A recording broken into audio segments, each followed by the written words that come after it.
हरे कृष्णा। श्रीमद् भगवत गीता यथारूप अध्याय 1 श्लोक संख्या 2। संजय उवाच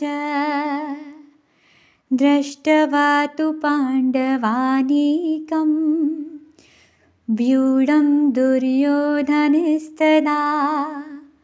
आचार्यमुपसंगम्य राजा वचनमब्रवीत्।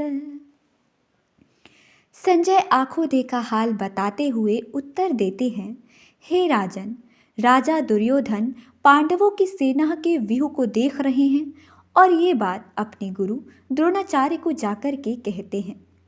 संजय को दिव्य दृष्टि प्राप्त हुई थी। वो युद्ध से दूर होते हुए भी युद्ध को देख सकते थे। वे जो भी देख रहे थे वही उनको बता रहे थे। इसमें वो अपनी तरफ से कुछ भी नहीं कह रहे थे।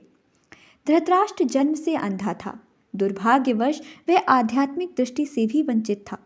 वह यह भी जानता था कि उसी के समान उसके पुत्र भी धर्म के मामले में अंधे हैं और उसे विश्वास था कि वे पांडवों के साथ कभी भी समझौता नहीं कर पाएंगे, क्योंकि पांचों पांडव जन्म से ही पवित्र थे। फिर भी उसे तीर्थ स्थान के प्रभाव के विषय में संदेह था। इसीलिए संजय युद्ध भूमि की स्थिति के विषय में उसके प्रश्न के मंतव्य को समझ गया। अतः वह निराश राजा को प्रोत्साहित करना चाह रहा था। उसने उसे विश्वास दिलाया कि उसके पुत्र पवित्र स्थान के प्रभाव में आकर किसी प्रकार का समझौता करने नहीं जा रहे हैं।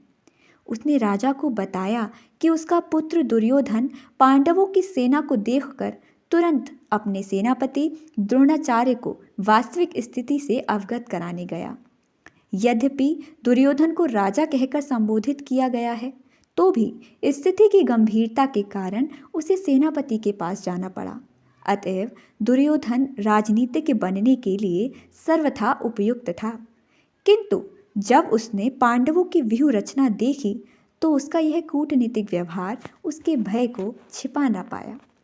धन्यवाद। हरे कृष्णा।